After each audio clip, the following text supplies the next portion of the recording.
Studies.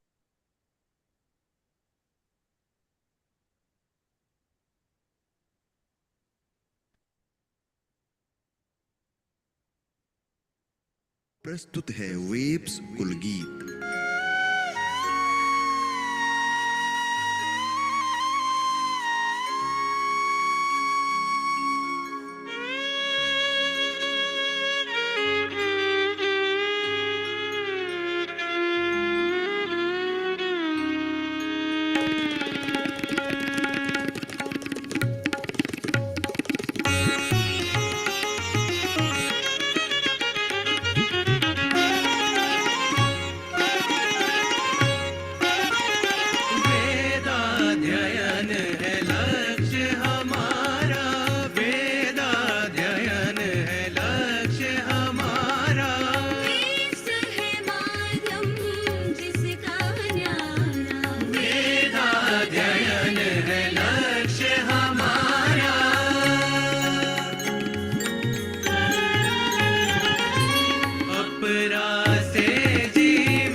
सत्यं शिवं सुंदरं के हम सिद्ध कर पाए सब वरदान, यही परम उद्देश्य हमारा, वेदाध्ययन है लक्ष्य हमारा।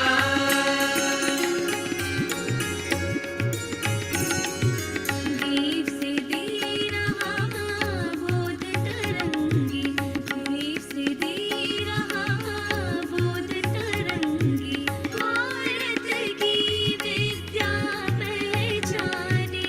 वेद पुराणों स्मृति ग्रंथों में निहित अमूल्य सार हम जाने, तत्व ज्ञान ही बोध हमारा, वेदाध्ययन है लक्ष्य हमारा।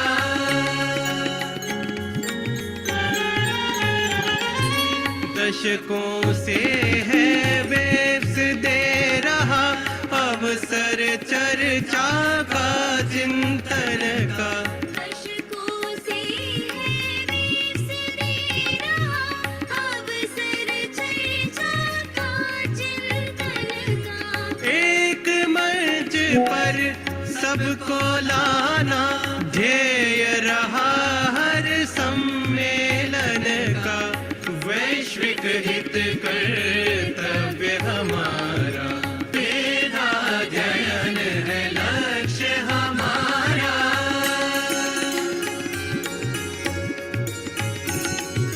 हितं भरा प्रज्ञा से उतरूं, हितं भरा प्रज्ञा से उतरूं, भ्रमजालों से दूर बचे हम। स्वस्थि भाव पूरित जीवन हो, अमृत मार्ग से दूर रहे हम, चिदानंद गंतव्य हमारा, वेदाध्ययन है लक्ष्य हमारा।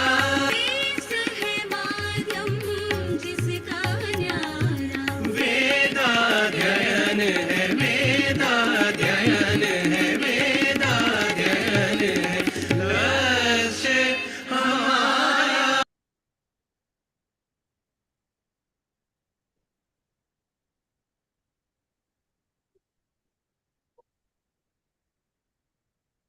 ओम सहना अवतु सहना भुनक्तु सह वीर्यं करवावहि तेजस्विनाम अवधीतमस्तु मा विद्विषा वहि।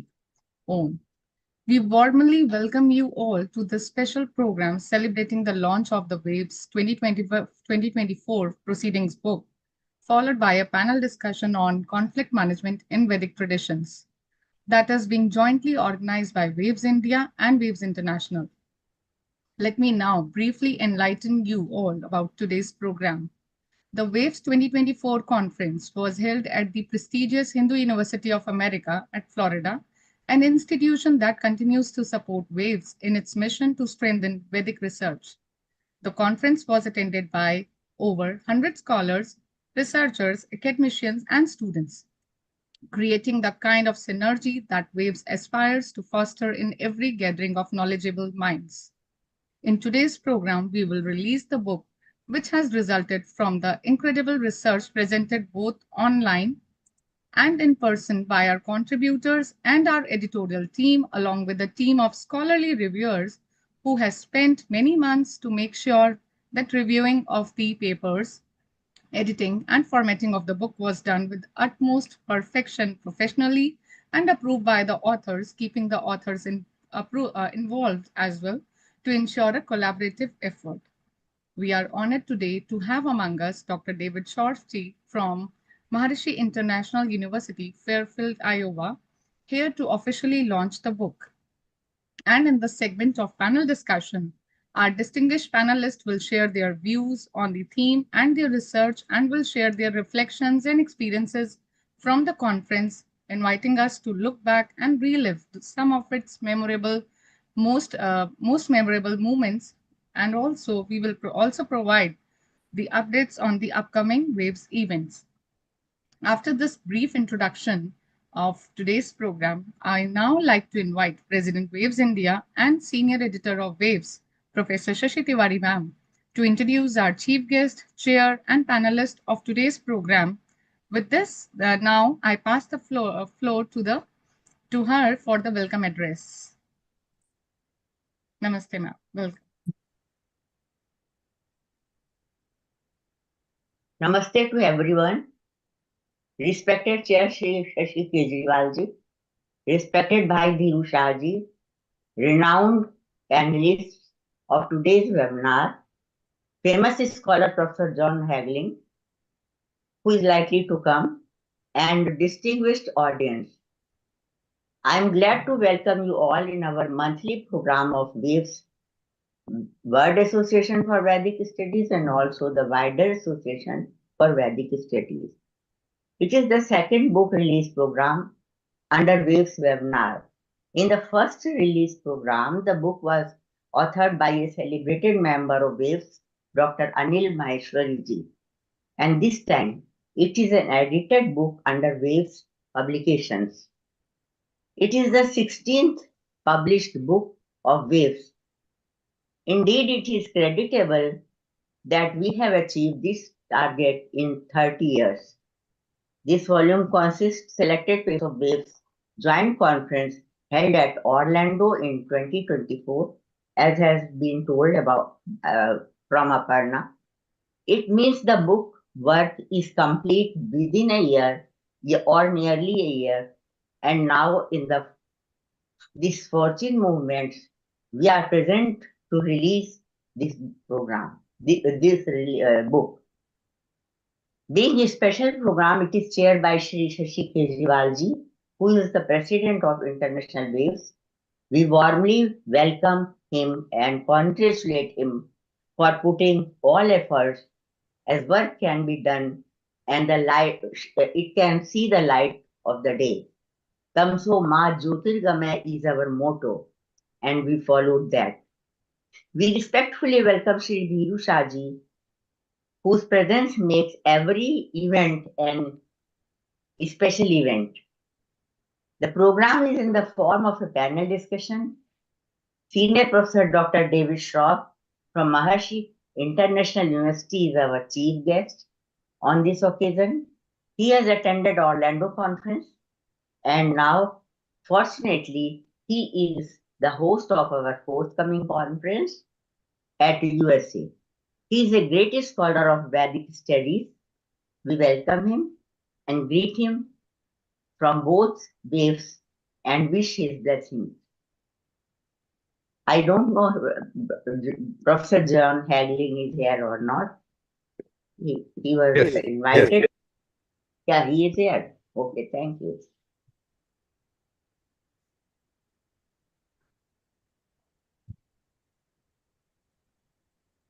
Professor John Hagelin, former professor of MIU and I think he was the president also. Am I not? My memory is correct. And a very active academician. He is present here as a distinguished panelist, and we offer him respectful welcome on behalf of WAVE's members. 5 distinguished panelists who attended WAVE's 2024 conference or submitted research papers for the book are invited for the panel discussion. They are from different parts of learning. Professor C. Upender Rao, a very renowned scholar and famous Sanskrit poet, is professor in the Center of Sanskrit Studies, JNU. Young Vedic scholar and student Ashruth Suryanarayanan is joining us from Bangalore. He is expert of Vedanta and mantra chanting. Professor Paramba Yogamaya, a constant contributor for various publications, and a well-known Sanskrit professor from Odisha, is teaching there in a university, and I welcome her also.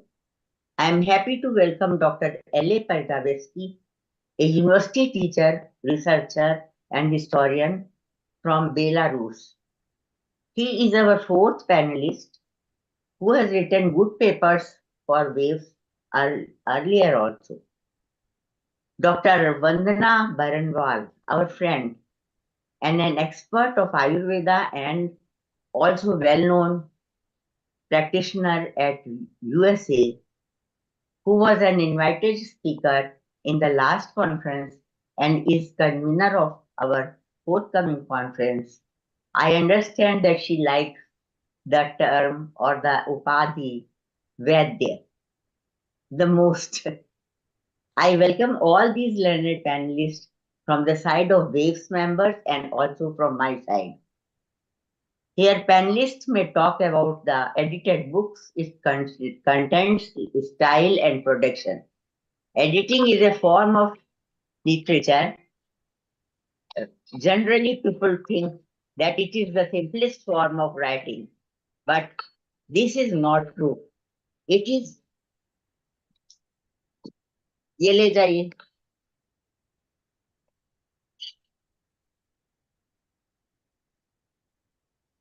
Sorry. Generally, people think that editing is easy and simplest form of writing, but it is not so. It takes the equal time what writing takes, and perhaps many times it becomes more tough than writing something. So we appreciate the members of the editorial board of this book. Conflict management in the Vedic tradition is a relevant subject in the current world, where hostile and aggressive people used to dominate over the weaker ones. Vedas are highlighted for social harmony and equality of all as the spiritual level. Then he hints, Manu Maharaj has said, Sarvam Veda Prasiddhati. It means that he wants to hint, you analyze and find out. There may be more ideas and concepts hidden in the Vedas about your doubts and questions. I am hopeful that in this regard, this WAVE's publication will be proved as a milestone. Welcome to all distinguished speakers and learned audience. Thank you. Namaste. Thank you, ma'am. And as you have introduced the learned panel of today's program, we are delighted to have all of them among us. And I'm sure this program is again going to be a very unique in its own sense, as we had our earlier program in the 2022, last year, 2024, for the 2022 publication proceeding book.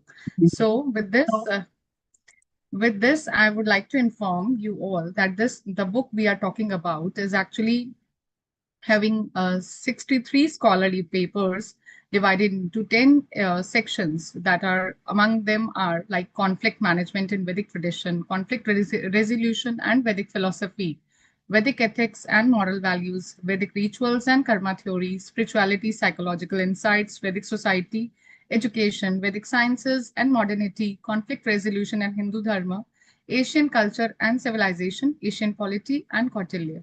So now the much awaited moment is here when we are having our official release ceremony of the book.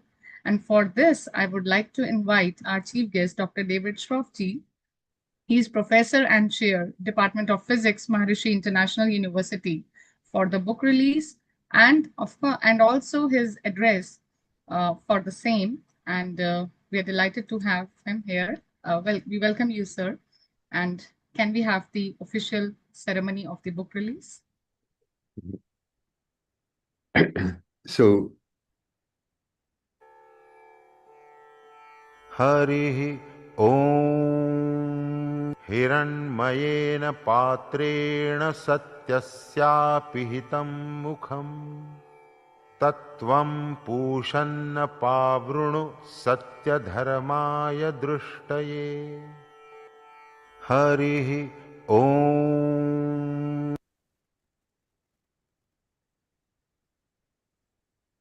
With this, Waves 2024 proceeding book is with us, and President Waves International is showing the book on screen. Can we have the spotlight, please? So this is the moment, much awaited moment from last year. And I would also like to add spotlight to the senior editor of Waves proceeding, Dr. Shashi Tiwari ma'am on screen. And the editorial team, in the editorial team, we have Dr. Shashi Tiwari ma'am, Dr. Shri Shashi Kejriwal ji, and myself, and Supriya Chopra ji, and Dr. Ramesh Kumar Singh ji, who has worked for this book as an editorial team. And we have a whole list of reviewers here. You can see in the book when you have it. So now I would like to invite again Dr. David ji for his address. Thank you, sir, for the ceremony. thank you, Aparna. I'm very honored to be able to speak to you, and I think what Waves is doing and MIU is doing and the Hindu University of America is extremely important in the world. There's a spiritual emptiness especially among young people who've lost their traditional values and spiritual values and family values and work ethic.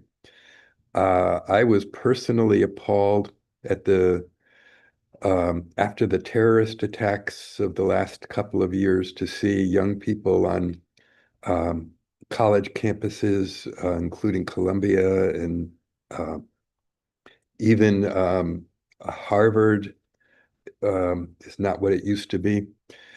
And there's a need for a spiritual regeneration. The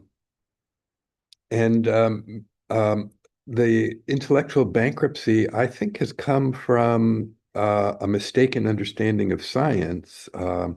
There's a view of science as endorsing a materialist understanding of consciousness, that consciousness is just a byproduct of the brain. And this is a misunderstanding. Consciousness is fundamental. Consciousness is primary, as the Vedic tradition so accurately points out. Indeed, consciousness is all there is. So how to correct this misunderstanding? Well, the great quantum physicist Werner Heisenberg said that the first sip from the cup of the natural sciences tends to make one an atheist, but that when you get to the bottom of the glass, God is waiting there. And I think that's a very deep insight that, far from being incompatible with the spiritual outlook and the Vedic outlook, science supports it and is very much in tune In fact, the most distinguished scientist at MIU, Dr. John Hagelin, Maharishi Mahesh Yogi, who's the founder of Maharishi International University, said that if you want to know what I think, ask Dr. Hagelin. So we're very fortunate to have John here, and he'll be speaking shortly. But the materialist paradigm, which was the basis of Karl Marx's Marxist communist philosophy, he thought that science endorsed materialism, but that is a complete misunderstanding. In fact, the materialist paradigm is intellectually bankrupt. Dr. Tony Nader, who is the leader of the Worldwide Transcendental Meditation Organization and also the current president of MIU, has been drawing a lot of attention to what he calls the hard problem of consciousness, which is that there's an explanatory gap between what neuroscience is discovering about the brain and the fact of subjective experience. That subjective experience can't be explained on the basis of brain functioning alone. This explanatory gap is called the hard problem of consciousness. Even if neuroscience someday, which it's nowhere near being able to do, someday could explain all of our behavior in terms of neurons firing, what each neuron does, how it transmits its electrochemical signal to its neighbors, and so on. It still would be a long way from explaining why we're conscious at all, why we have subjective experience at all. This is the hard problem of consciousness. It's a problem for materialism. Materialism is far from being the paradigm which can explain consciousness, can explain reality, can explain subjective experience. There's actually a harder problem of consciousness, which I've been drawing attention to, which we can go into later if there's time. In a sentence, it's that if consciousness and cognition were a passive byproduct of brain functioning, well, brain functioning, neurons firing, happens according to physical imperatives. And ultimately, Darwinian natural selection selects for why our neurons fire the way they do to get the body to do what it needs to do to survive. But the content of our cognition, including our logic, our rationality, our scientific thinking, and for that matter, the arguments that the materialist puts forward himself, they are irrelevant to muscles contracting and getting us out of danger. So consciousness and cognition being a passive byproduct of neurons firing in the brain is a self-refuting hypothesis. It's intellectually bankrupt. It's conceptually incoherent. So science, far from being opposed to the Vedic understanding, spiritual understanding generally, but most significantly and comprehensively the Vedic understanding, which puts consciousness first. Consciousness is primary. Consciousness is all there is. Rationality and intellectual understanding and science are very much in harmony with the Vedic tradition. And understanding that is understanding what Maharishi International University is all about, what and why I think the WAVES organization and what it's doing is so important in today's world. Now, there is another aspect. The intellect is extremely important. The intellect is the deepest and most powerful of the levels of the mind before you get to the ego into Atman itself. But even more important than that is transcendental consciousness, samadhi. And at MIU, we emphasize samadhi. When Sashi Kejriwal was here for the 2014 Waves Conference, he said, MIU is the best kept secret in America. And our hope in partnering with Waves and with HUA is to expose that secret and to get the word out there as loudly and articulately as we possibly can.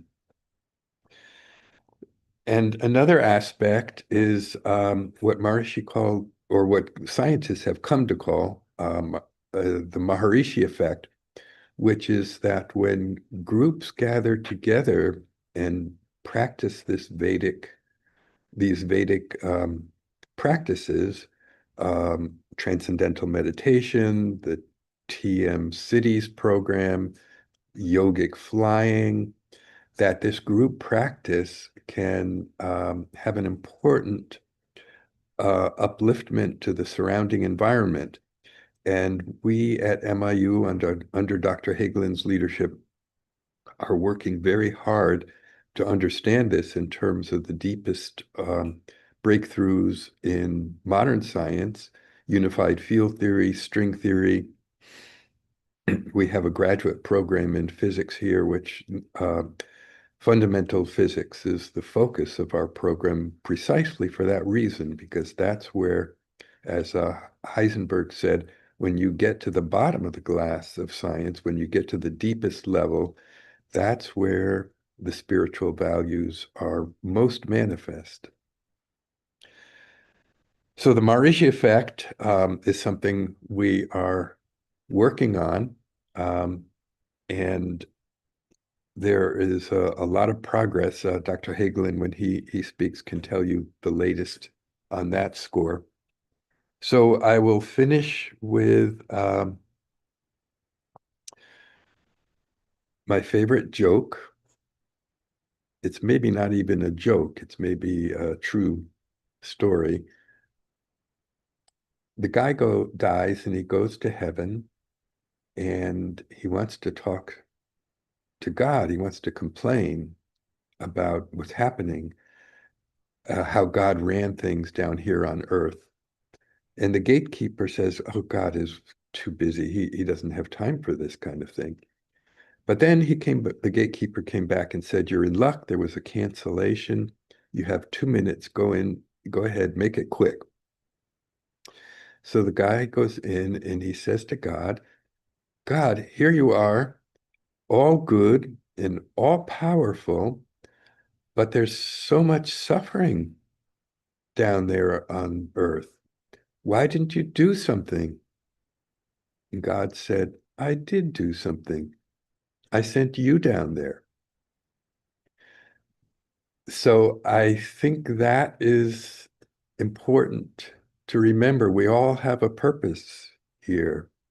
And I think what the Waves group and MIU and HUA is extremely important. And the book that is just coming out on conflict management and the Vedic tradition is an extremely important aspect of this important work. And anything that I personally can do to help and to support getting this message out, I will do. So thank you for this opportunity to speak to you all, and I look forward to the other panelists. Thank you, Professor David G. And as you have started mentioning that how there are certain regions where there is a conflict in various areas, and how such the book that we just released give us some suggestions how we can resolve it, and specifically from the Vedic traditions. And as you all know, that Professor David G is going to meet us in person, as he is the organizing team member organizing committee member in of Waves 2026 International Conference that is going to held next year. And there, this book will be available to you in person. You can even have a look of it. You can even talk to the contributors who are there, among who will be there in the presenters, or maybe you can purchase this book. So thank you, Professor David, sir. And now it's time for the panel discussion session through which we will know more about the book and the experiences we had in the year 2024 during the Waves International Conference, in the India International Conference. So we are honored that we are having Dr. John Hagelin ji. He's a physicist.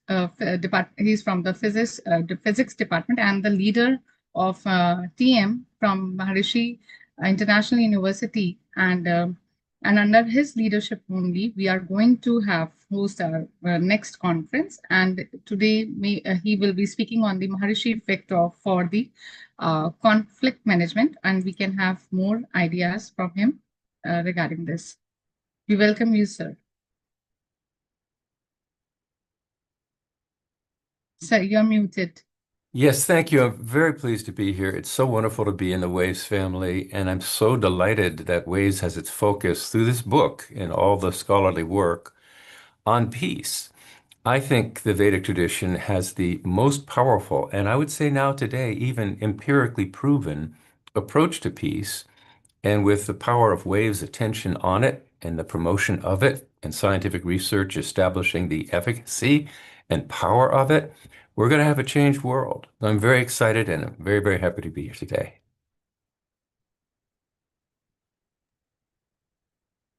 Sure, sir. And yes, as you are the distinguished panelist, you can we can have your views. How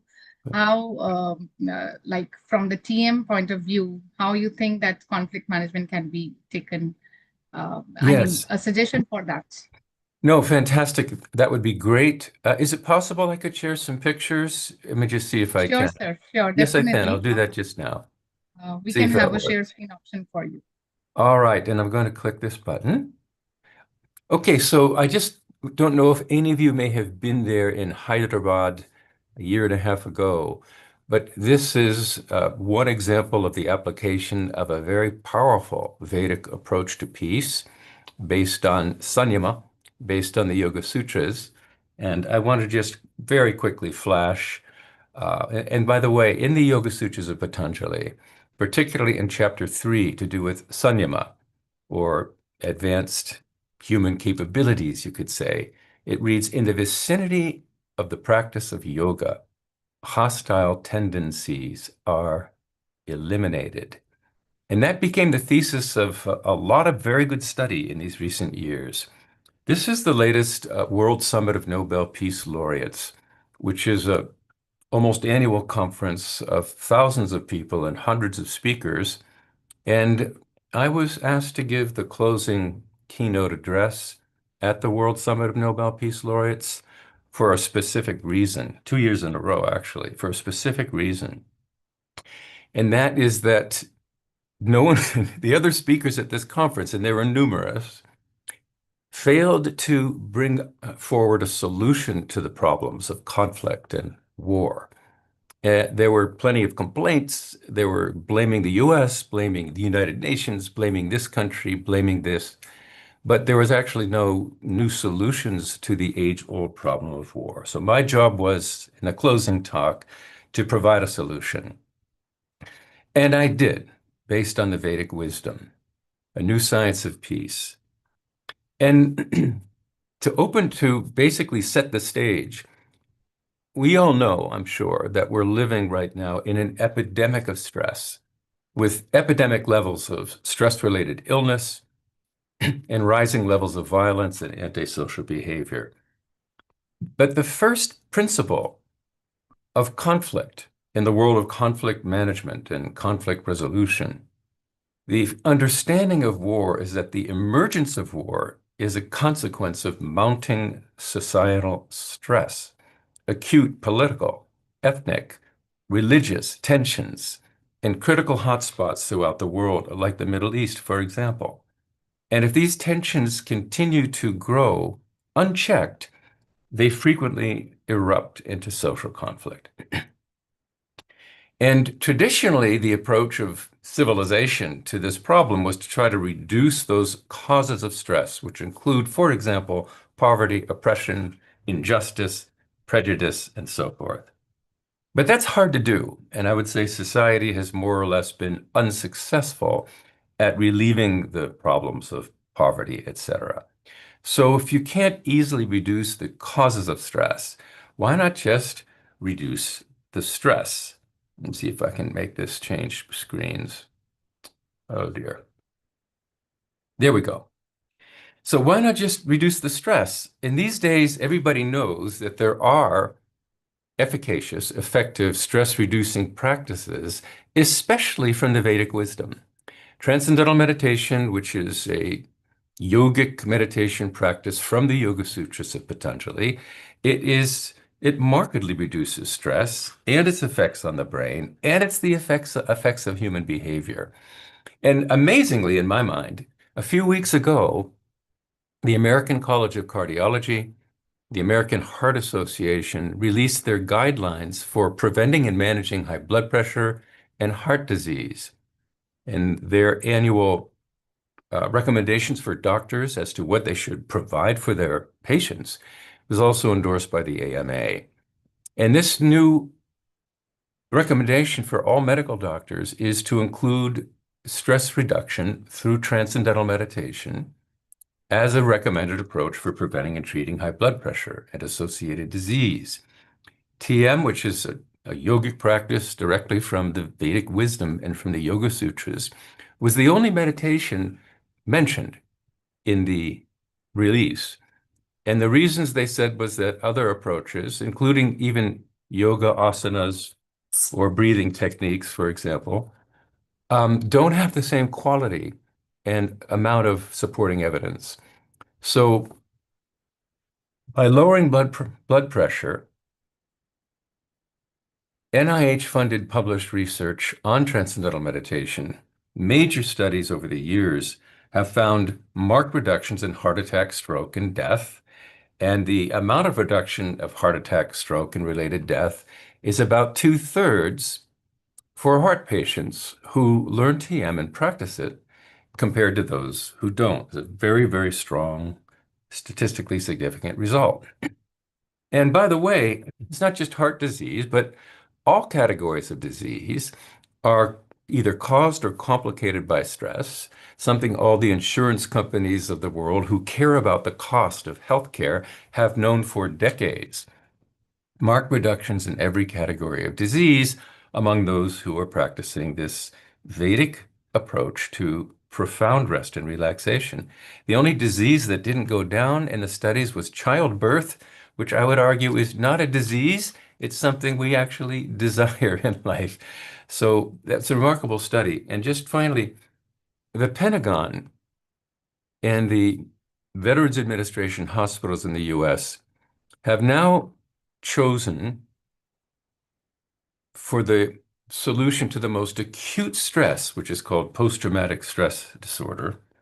They found that TM was the most effective technique compared to the standard approach, which is psychotherapy, which is rather tortuous, rather long, and very expensive. They found that just twice a day meditation reduced post-traumatic stress, acute stress, like life-killing stress, much faster and without any trauma, much faster and more deeply than what was the conventional approach. So anyway, and there are many countries around the world who've used this approach to prevent violence in society by using TM, teaching it, making it available in maximum security prisons, with the result that there was a marked reduction in the rate of return to prison and future crimes caused. But anyway, the essence of this and where I'm going very quickly, and I'm going to really whiz through this because your time is precious. Can we actually leverage this knowledge of brain and behavior to markedly reduce social violence and even create lasting peace? And the answer is yes. And it's easier than you might think. And the research is abundant by now. So basically, society-wide meditation, even by a small percentage of a population, 1%, 2%, markedly reduces evidence of societal stress and tension and reduces crime and social violence a lot. I'm going to flash a couple of quick studies. This is one that I organized in 1983, and it was in Washington, D.C., which was called the murder capital of the world back then. And it was a very tense, very stressed, very dangerous city. In this experiment, 4,000 people came from all over the world who were also advanced practitioners of TM and what is called Sanyama, or the TM City program, which is based on the core chapter of the Yoga Sutras, chapter 3, which is about what is called Sanyama, or also about siddhis, and how the practice of that technique, among other things, is designed to create peace in the environment and to prevent violent behavior, not just in the meditators, but in the surrounding environment. So this experiment, which was run by the Department of Police using FBI crime statistics and took place in very rigorous fashion, showed that when that group of 4,000 gathered in that dark brown section of this curve, as soon as those people arrived from around the world, crime rate dropped in a highly statistically significant way, surprising all the all the researchers at the time, and it made major news. And I want to say, crime is not just statistics. Murders are real things. And Washington, D.C. was extremely tense back then. And the atmosphere in Washington changed radically within several days of the arrival of this sizable group, which was living in dormitories, college dormitories that were vacant over the summer. And people just came and they contributed their nervous systems and they contributed to their spirit to this experiment. And within a few days of the experiment, within a week of the experiment, renowned and beloved reporter Sally Quinn wrote a headline story, "What a Difference a Week Makes." And just a quick word here. This is 6 months into President Clinton's administration. The Republican Senate did not like Clinton at all, and they refused to approve a single member of President Clinton's cabinet. 6 months into Clinton's presidency, he had no government. It was a crisis in Washington. So anyway, a week later, the article comes out, "What a difference a week makes." The Clinton administration appears to have revived. Washington has relaxed. But such a swift reversal of political fortune is not easy to account for. One may logically wonder whether Clinton really turned things around or if something else is going on. Somehow, she says, as if magically from heaven, a calm has descended on this city.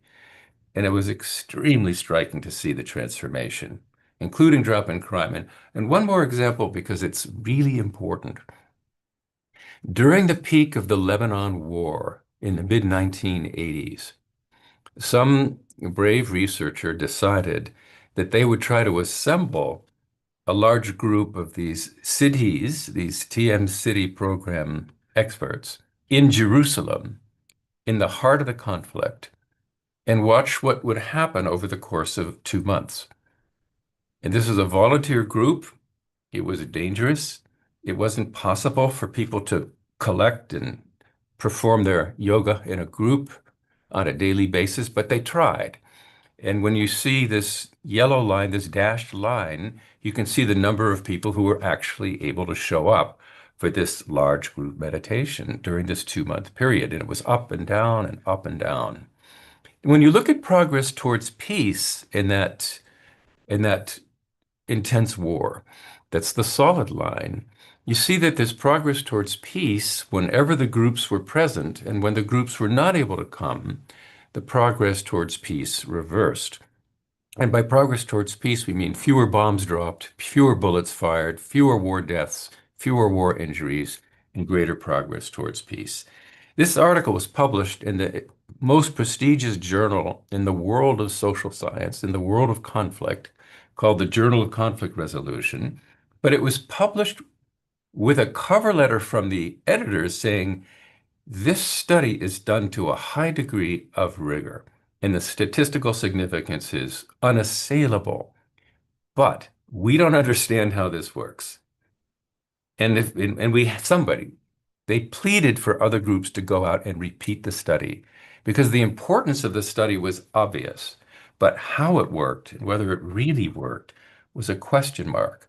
So over the next 2.25 years, 6 other scientific groups set up similar studies designed to be big enough and close enough to have an effect on the Lebanon war.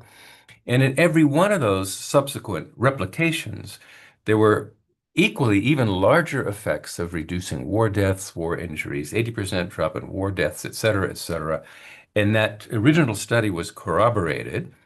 And the likelihood that all of this was just some statistical fluke is less than 1 part in 10 million, a statistical significance never achieved before in the world of social science and not even achieved in the world of the physical sciences. So this works. No other approach except for this yogic approach. And yajna is another part of it, but there's separate studies on that. Yajnas for peace are also very powerful. But just the experience of the Atma, unbounded universal consciousness at the basis of the mind, just that experience by large numbers of people has a very powerful effect.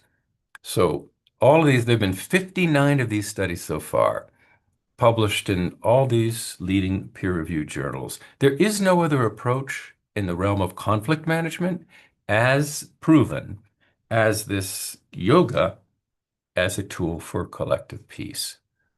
And this can easily be done in colleges and schools. It's happening in India. It's happening in Nepal. It's happening in South America. It started in the United States.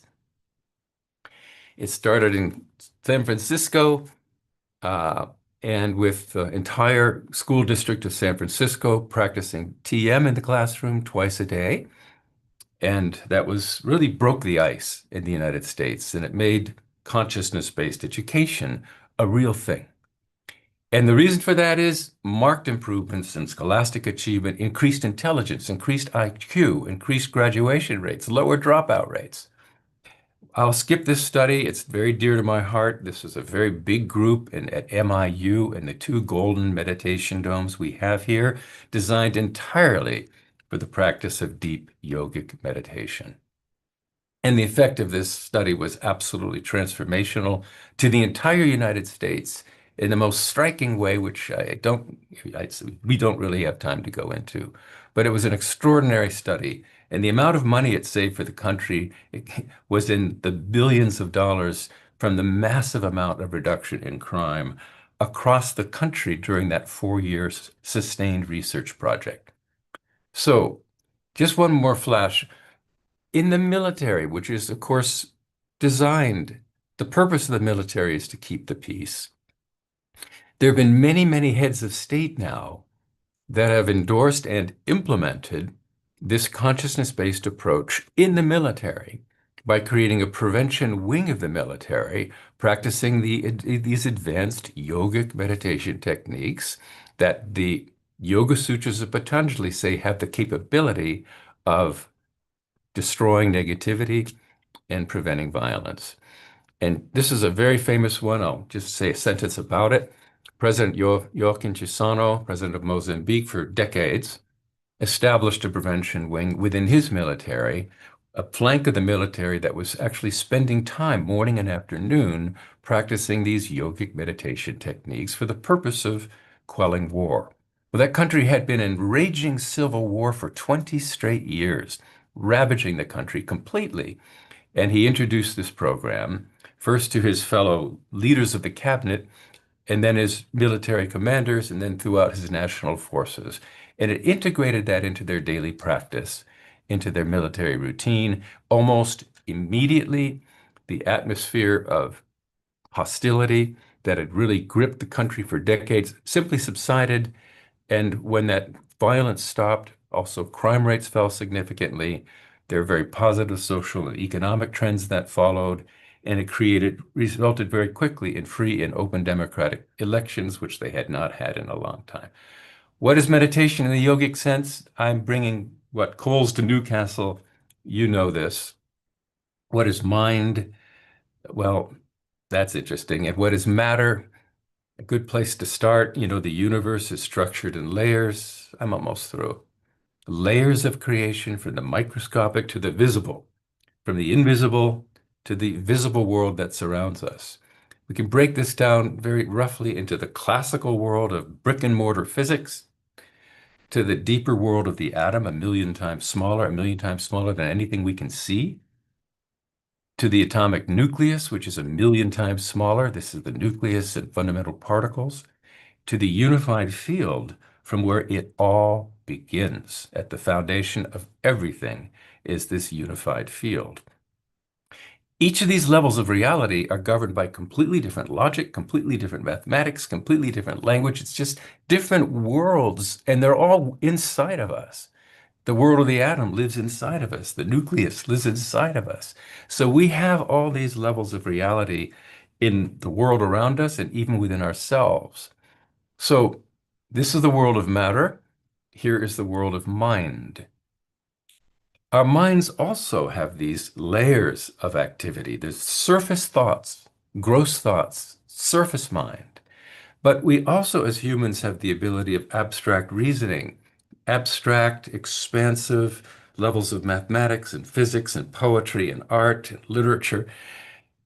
So there's subtle levels of mind, and then subtler than the mind is really our finest feeling level, very subtle, very abstract, but very powerful and very important to us is our feeling level. And beyond the finest feeling is the Atma, being, pure consciousness.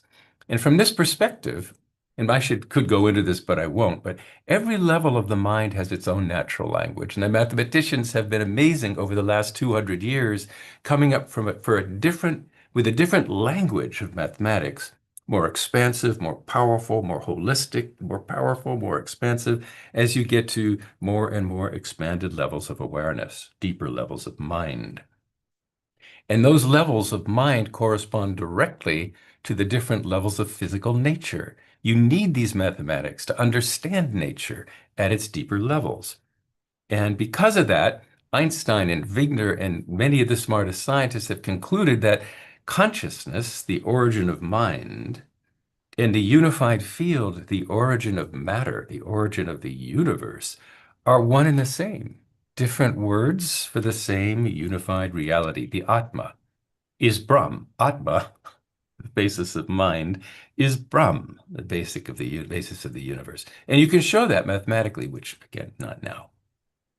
So in this respect, what is yogic meditation? From the yogic perspective, we have our outwardly directed attention and our surface mind, but we can turn around the flow of the mind so that it begins to experience subtler and subtler, quieter, softer levels of thought, slipping beyond the finest feeling to experience purely consciousness.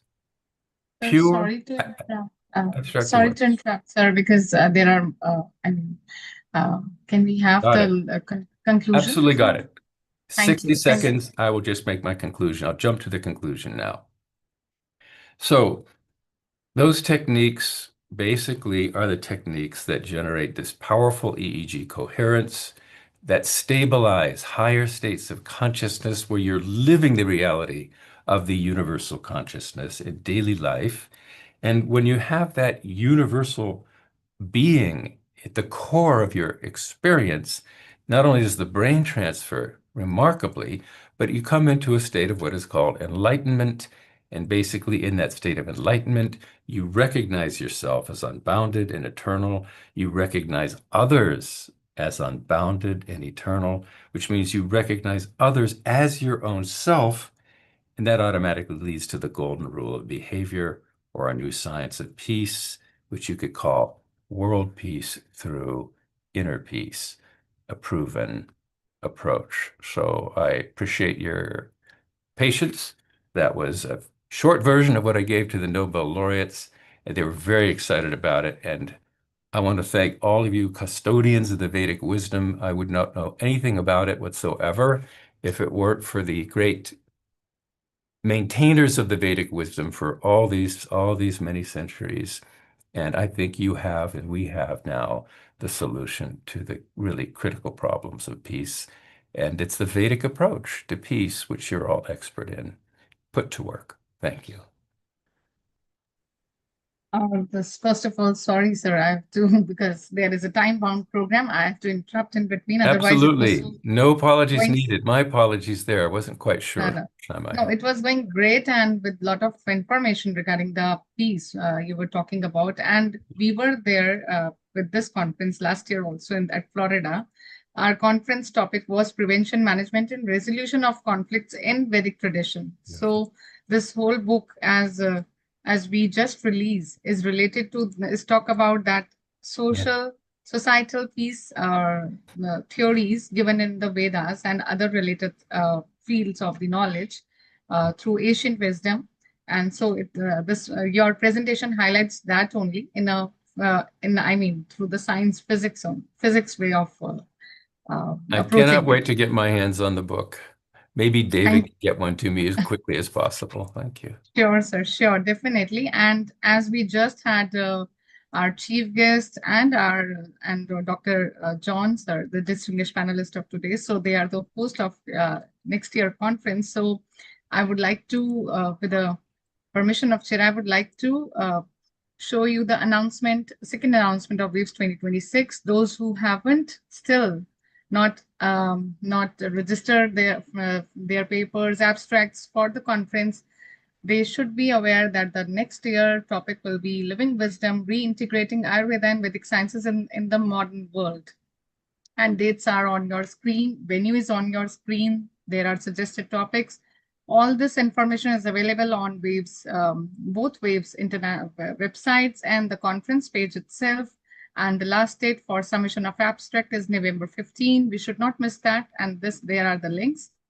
And the conference registration and all other information is there. You can scan there and go directly to the conference page. And also there is a pre-conference Panchkarma workshop as we talked about the peace right now. And now the solutions to the peace for our health is through Ayurveda only. So that's why Waves has planned to have a conference on Ayurveda next year.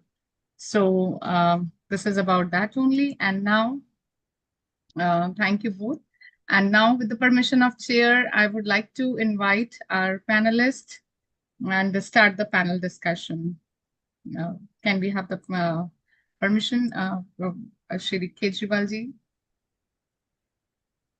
Yes, that sounds great. One of them can act as the person who manages the panel, or you're managing it, whatever works. Please go ahead. Lovely idea. Thank you, sir. Thank you. And firstly, I like to invite, we have among us Professor Upender Rao, sir, C. Upender Rao, sir, as Dr. Tiwari ma'am just introduced him. He's a professor of Sanskrit from Jawaharlal Nehru University, Delhi. And because he was there in person at the Orlando conference, and his paper is also there in the book. So I would like to know what are his reflection on, because he's part of Wave's earlier conferences as well. So I'd like to know what is his observations through the years attending Wave's conferences, and also his personal experience at Wave's Florida, and also his some of his ideas from his paper. We welcome you, sir. Thank you very much. Sabha Kalpatarum Vande. Respected Professor Shashi Tiwari ji, Dr. Aleh, Perzashkevich, he is my friend, very old friend, and Dr. John Hagelin, and Dr. Peter Scharf, and Shashi Kejriwal ji. And I think Dhiru Shah ji also is present here. I don't know who else are present here. Saluting everybody. So this is a wonderful occasion that we are launching a book of our conference proceedings. I would like to share my short note that I am very pleased to see the release of conference proceedings book. The book is on conflict management in Vedic tradition. This book features many insightful, valuable articles, research papers. I sincerely appreciate the dedicated efforts of editors and the Waves organization for publishing this important contribution. Today, I also had the opportunity to attend another book launch program at the India International Center, IIC in Delhi, making it as a second book launch of the day. And my experiences in Orlando conference are very good. It was a wonderful experience attending the conference in Orlando, USA. The discussions were enriching, and I had the opportunity to interact with scholars from diverse fields. The campus was beautiful and vibrant, providing an inspiring environment for the academic exchange and learning. And the conference provided an excellent platform for participants to share and discuss ideas freely, encouraging constructive dialogues and collaboration among researchers from diverse backgrounds. And it might be better to organize all, this is my just only observation. It might be better to organize all presentations in a single common session during the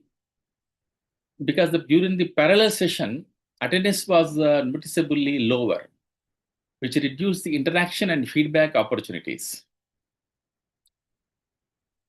And also, greater local involvement also was needed, encouraging more participants from local researchers, students, and institutions would enrich the discussions and strengthen community engagement. And also, travel support.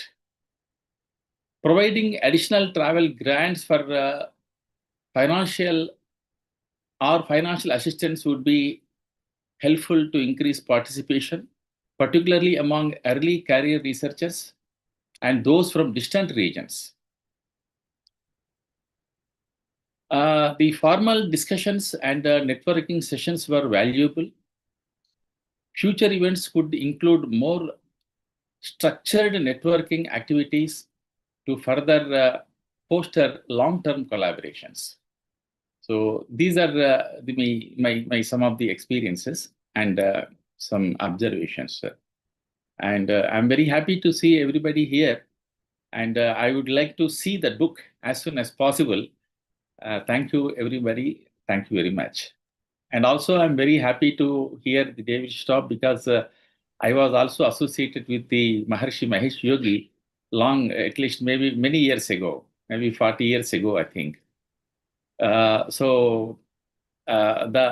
hearing the lecture of John Hagelin, I was remembering the lecture of Maharishi. It was very difficult to understand the lecture of Maharishi in those days for us. This unified field and Ruchu, Akshare, Parame, Vyoman, Pratisthita, all these mantras, how Maharishi used to tell. So this year, if possible, we will be very happy to come to Maharishi Vedic University there. Thank you very much. Thank you, sir. And we met you there at Florida. And as you have shared your concerns about the future conference and also your suggestions, how we can make it more successful with lots of participation from the research areas and also from the students. And this will definitely guide us for the better Waves 2026. Thank you very much. And now I would like to invite another panelist who is very young and also representing whole of school students and youth presenters of Waves 2024 conference. And and he was very enthusiastic also. Did all the, I mean, he was helping hand to me as well in organizing many sessions during Florida conference. So I invite Shri Ashruth Suryanarayanan ji, he's from Bangalore, and also the associate board member of Waves International. And so I'd like to know his youth perspective attending that conference, going so long from Chennai to US. So how was your experience, and was there any fear of presenting among the whole senior persons and other thing like that? Firstly, Sitaram, namaste to all. It is an incredible honor to be in the presence of so many people. I mean, I am just humbled by the people who I am seeing who are, more experienced than me in almost every way and fashion, right? People who are experienced in experience, people who are older than me, and people who are much more knowledgeable than me. I feel like Waves for me since the beginning. I've only been, and I've only been is really one way of saying it, but I've only been a part of this organization for 4 years now. And in those 4 years, the one word that comes to mind, as I have sort of become a part and parcel of this family, of these people working towards a collective purpose, is impact, right? I feel like everything that is being done, that is going to be done, that is happening right now, is just a crystallization of, impact. Whether it's the insights that we've heard before I spoke, the insights we're going to hear after this. So with that impact in mind, I want to talk about my experience at the conference of 2025, to honor this book release. As a student, I think Professor Upender was mentioning it, right? Many students don't get that easy of opportunity to publish their research. It's very hard. And I'm also a Gurukula student. I've been part of the Gurukula system for the last 10 years. So, the sort of distance between me and a journal is quite far. For me, most of my insights are derived from the Vedas and in the Vedas. And this was the first forum that I could find, and that was, easily accessible to me, where those insights were accepted, criticized, looked into, parishilana. There was a parishodhana that I think really, put truth where it stands, gave clarity. And above all else, again, that collective purpose, making the world a better place through our culture, Vedic insights, through the Vedas. I think, again, to take the mantra that Professor Raoji was saying, right? Yastanna Veda Kimracha Karishyati. If we don't know that which is beyond, the Riks and the Vartas and the Vedas, there's no point to it. And that's what the Vedas stand for. And that's what this, this conference, I feel, is working towards in every small way. So that being said, with all of this, putting this into perspective, I think my experience becomes much more clearer. So last year, as Aparna ji said, I had the immense honor of, being a helping hand and moderating and looking at various sessions of Waves. One thing I want to say from a youngster's perspective is that as a youngster, I think one of the biggest benefits is just being exposed to insights. I'm 21. I'm basically almost in my 3rd year of college. I'm doing a bachelor's degree as well right now in Vedanta. I'm pursuing a degree in data science and data science as well. And for me, this conference was a confluence of, the things I have seen in my culture, the things I've studied in science, and the things I practice every day. And all of those things just coming together, seeing people who have worked tirelessly for years to establish, just fundamental cornerstones of the living culture that I'm a part of today. That was eye-opening. And from the youngsters' perspective, last year at the Waves conference, we had a lot of youngsters present, their papers and their thoughts and their insights. I got to moderate a few of them. I was a part of that group as well, and I got to interact with them a lot. And the research I was seeing, it's a step in, an amazing direction. We had people who were taking the Ramayana and just looking at clothing in the Ramayana.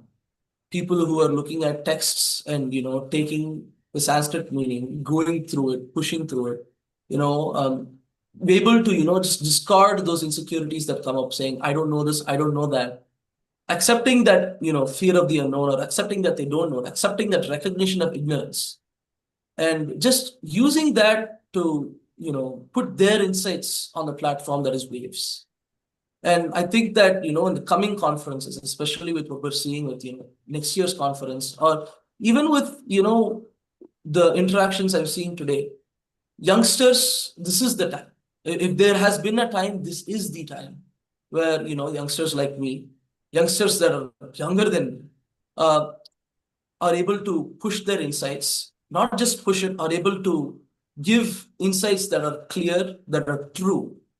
And above all else, again, point towards that collective purpose, right? That collective purpose of peace, that collective purpose of living in our culture, sustaining the civilization that we have today, being just a small drop in that ocean that, has been, I wouldn't say cultivated, but that has been naturally existing for years together. Years together is not even appropriate, years immemorial, time immemorial. So that, I think, brings that into perspective. Youngsters today and tomorrow. And if there's one thing, again, like that I would like to say, if there's one thing that I would like to say, especially to, the people who are aware of Waves, the people who have backgrounds in culture who are young, just like me, this is the platform, and this is one of the most important platforms where you can submit your insights and bring your ideas and thoughts out. Bring it out. There are people here who will support you, who will, nourish those ideas and those insights that in a scientific, in a truthful way. And I think that is, I think that's one of the most important things. And I think that really sums up my experience. It's truth, it's clarity. And like I said, Yastanna Veda Vimarcha Karishyati. We stand for the Vedas, and we stand for the thing that is behind every rik, every saman, and every yajus in the Vedas. That one thing. And I think that youngsters, it's the time for us to, get on that train and start contributing in a holistic, in a righteous way. Sitaram, namaste. Thank you, Ashruth. And that was again as you are representing the youth participation in the Waves conferences over the years. So that was again full of energy, full of enthusiasm for the next conferences as well. And as you have just mentioned in your talk, that it is a collaborative effort of all of us who were there, and also the confluence of ideas to sustain our culture, and specifically to maintain the peace and the sustaining the society. So that was wonderful from you, and thank you very much. Thank you. And Ashruth. now, Thank you, sir. Namaste, Sashi. and now it's time to invite another panelist. We have among us life member Waves India. She's an author, she's a reviewer also. She's joining us from Odisha, and I'm welcoming Dr. Paramba Yogamaya ji, and I believe she will, she's a contributor in the book, and she can highlight her views. What is the impact? What kind of impact this Waves 2024 book can give us? So we welcome you, Yogamaya ji.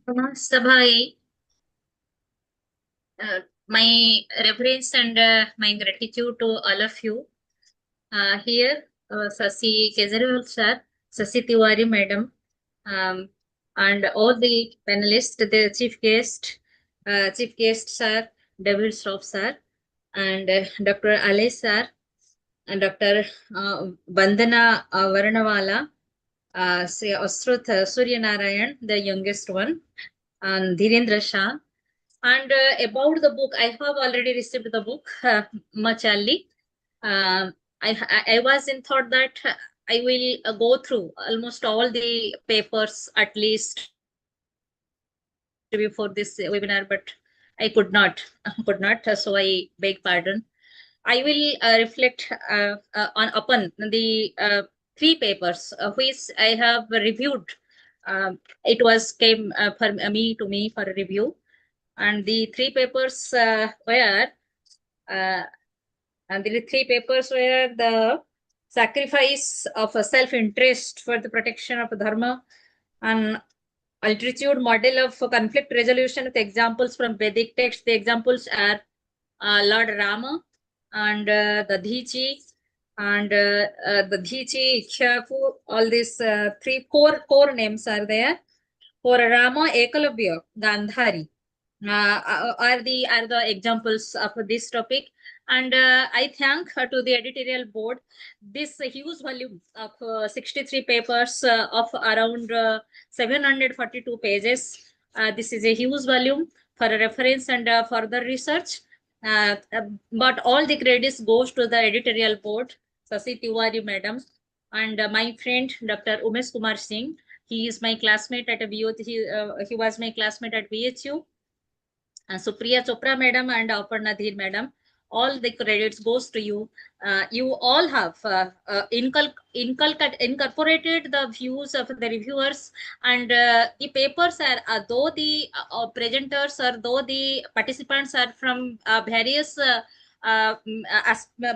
various are for diverse fields, and all are not well known about the methodology of research, methodology of Sanskrit research, or all the language research, or all these things which we Sanskrit people deal. Therefore, it's a tiresome work, and the volume says that the much hardship and because I have seen the papers without methodology, and now I am seeing these papers with proper methodology, and it is placed in this book, all about to maintain the standard of the proceeding and maintain the research methodology and the quality of the uniformity and quality. All the tires are taken by the editorial board. My core of from my I am thankful to all the editorial members, because it is needed and it is needed for the further research. People will quote it, people will take people will reference the papers in their further research. And the second paper was conflict management and resolution by women in Vedic period and later Vedic period.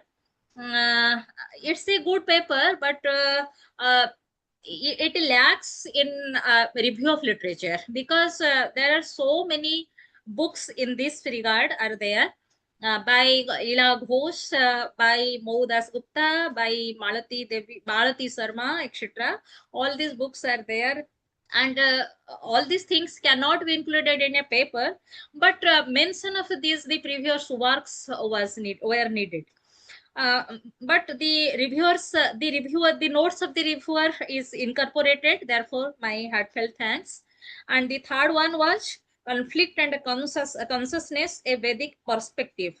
Asalata Pandey, good enough to see, because this paper I have spent much time to correct to show the points where to be corrected, and good enough to see the corrections, because bibliography was not there, references were not there, but all these things are incorporated and placed in this paper when it is published in this published form in this book. And my paper, I will tell a few 2-3 lines about my paper. My paper was the term jati, conventional meaning and a solution in the Vedas. In we have to preserve our tradition. It is our glory, and we will. It is our strength, and it is the identity of our nation. There is no doubt. But we should not be biased. We should not discard the scholarship. We should not discard the dissemination knowledge. Those who have it, and the caste means the mere worth is not the caste. This is the main motto of my paper. So many instances I have placed in my paper.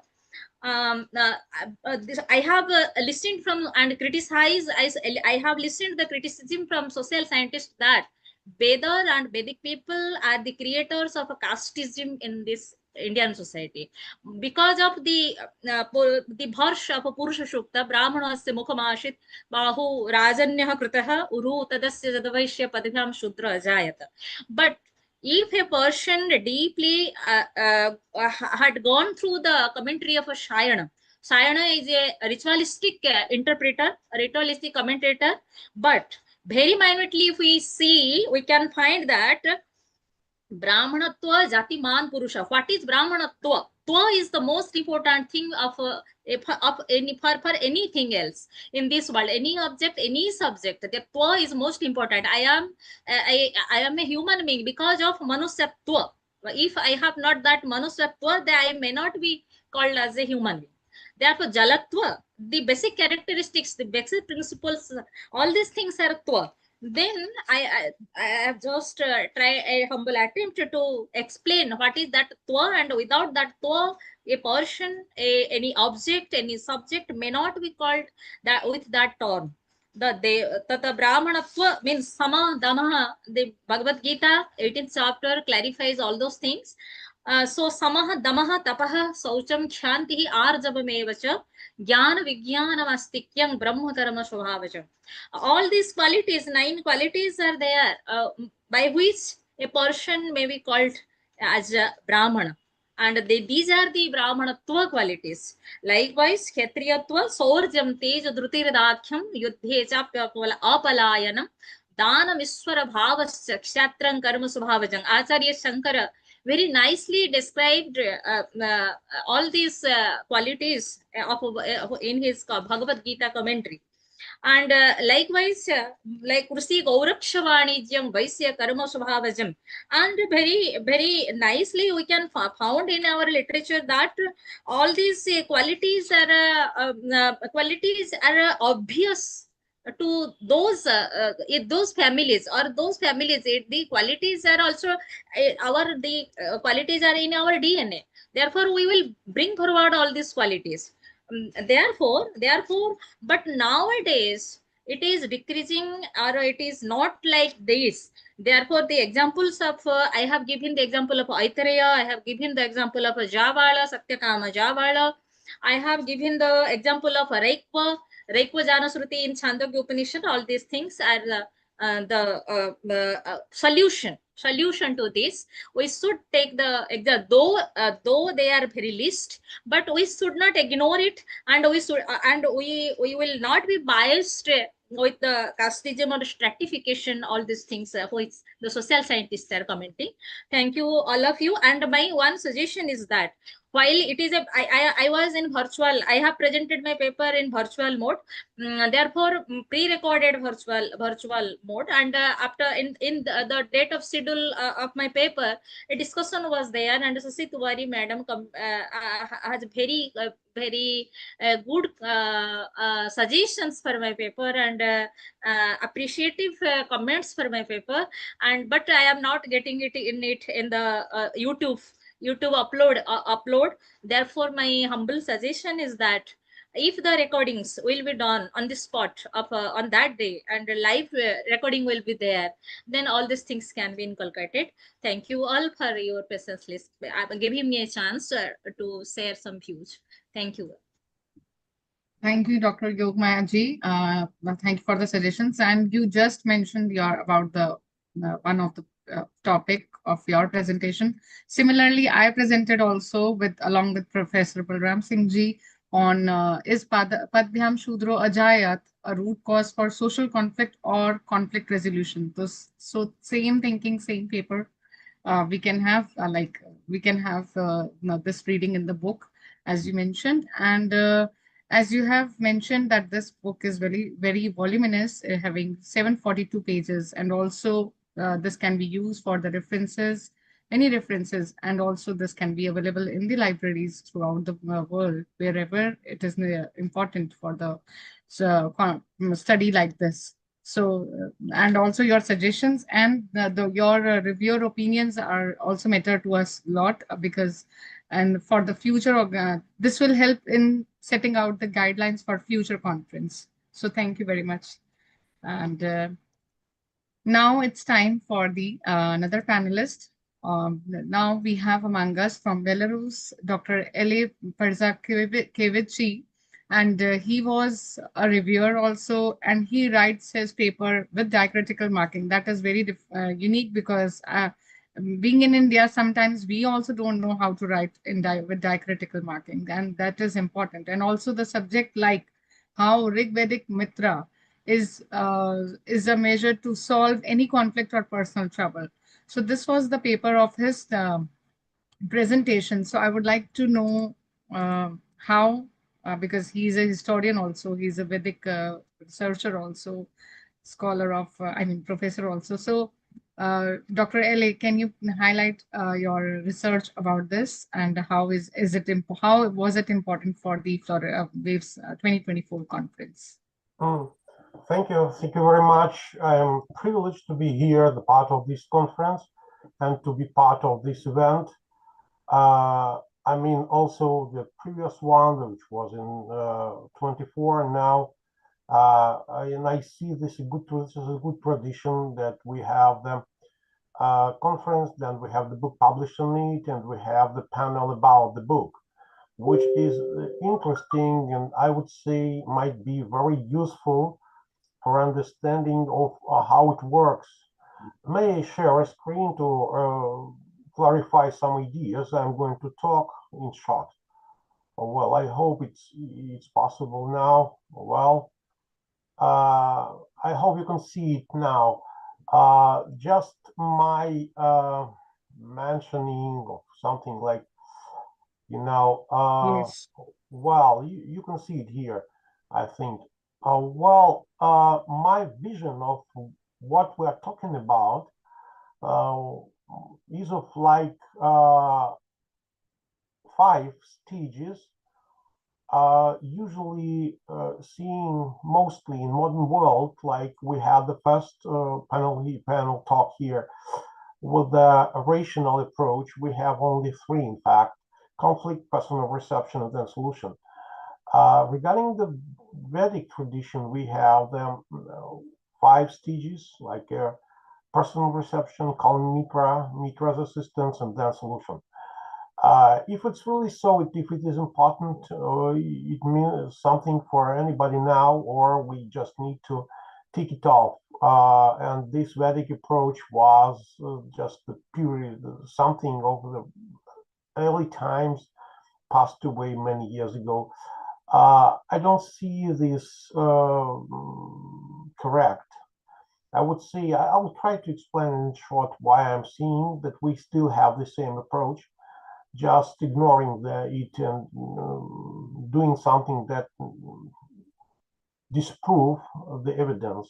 Well, let's start from the conference we're talking about. It was not easy to connect to that conference at the time, and people who were involved, like Dr. Aparna, for instance, remembered it was a problem for me to reach the conference, to establish the contact between the conference and myself because of restrictions.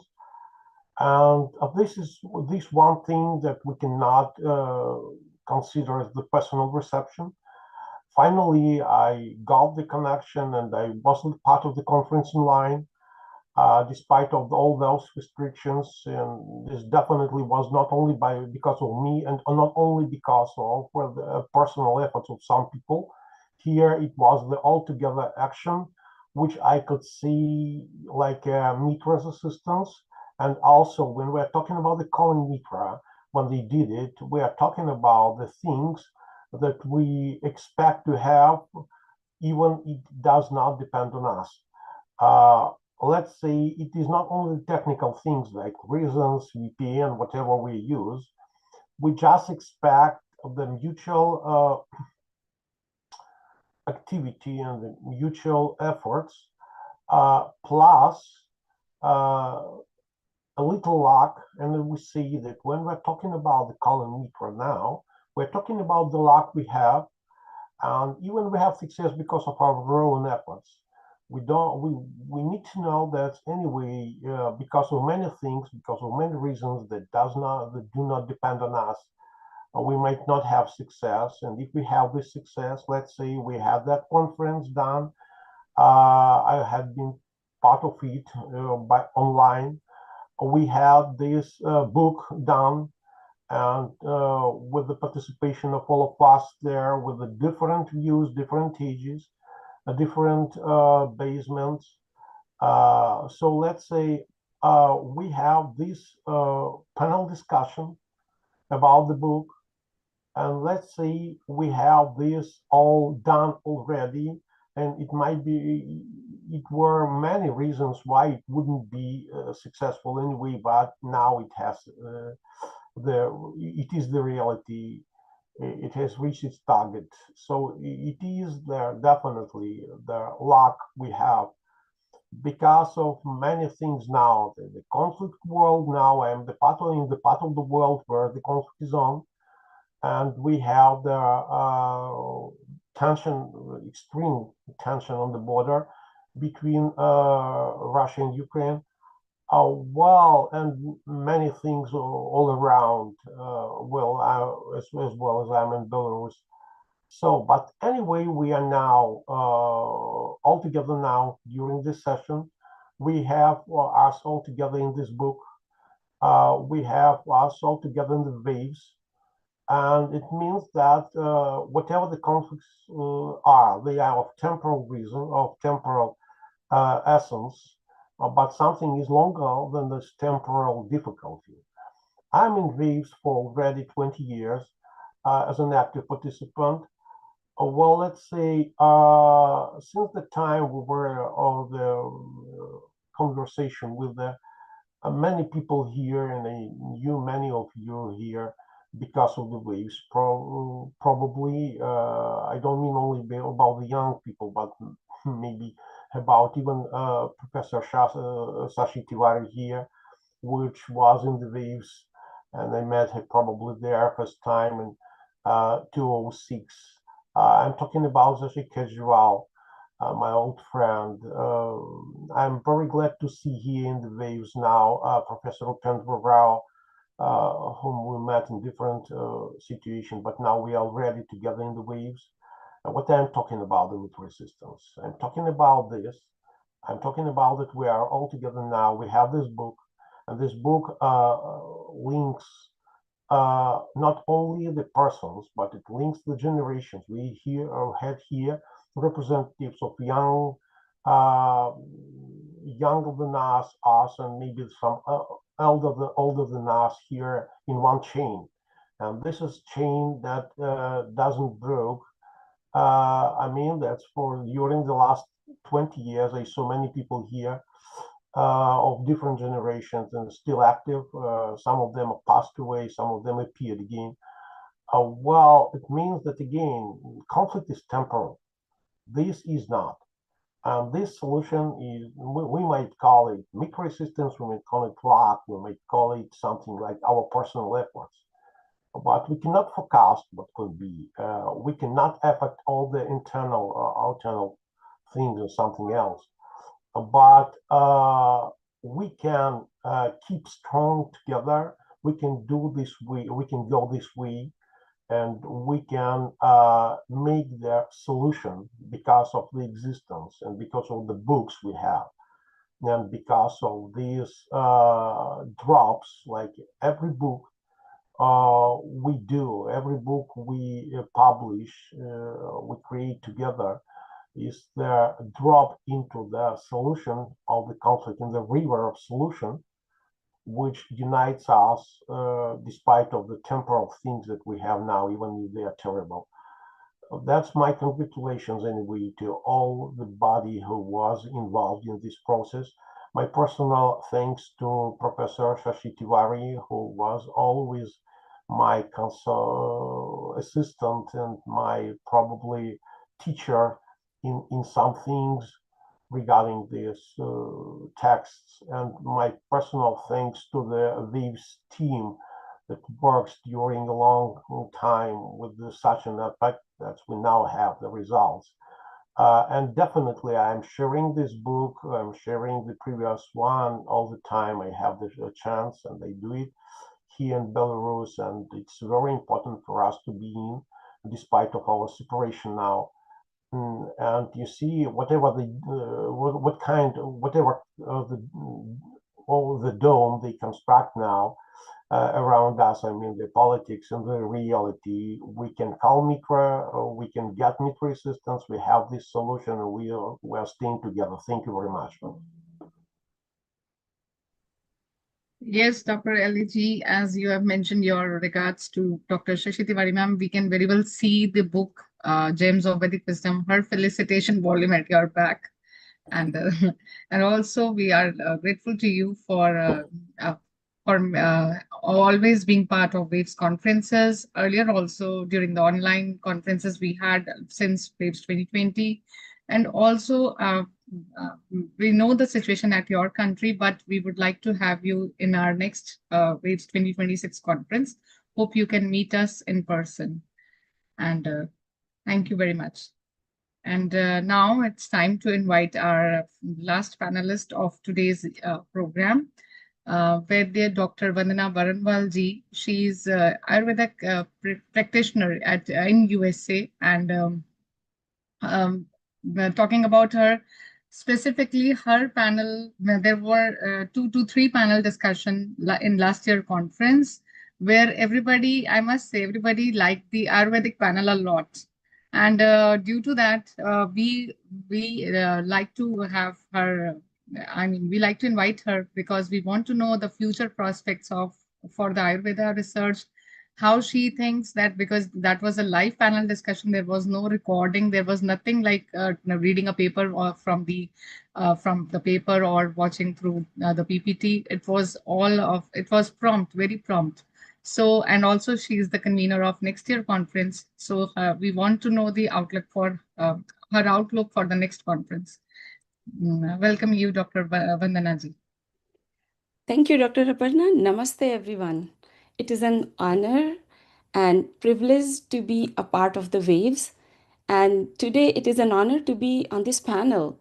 It is especially important for me, as Dr. Aparna mentioned, I'm a convener for the Waves 2026, and knowing the details shared by our esteemed panelists is very important. Dr. Rao, thank you for your feedback. Very to the point. It's very to the point, and we have noted it down.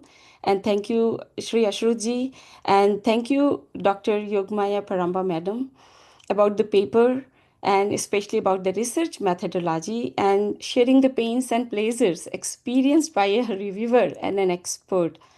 We have noted your point about the recordings also. Yes, there are things related to audio visuals, and we will make sure this year. Even my panel discussion was not recorded, so we are very careful about that. And thank you, Dr. Aleh, for your feedback. We have noted it all, and we will ensure to address each of these suggestions. It is valuable. And as we are gathered here for the launch of the Proceedings book, I would sincerely like to thank all the authors who submitted their papers. Authors, researchers, academicians are valuable assets to make a conference successful.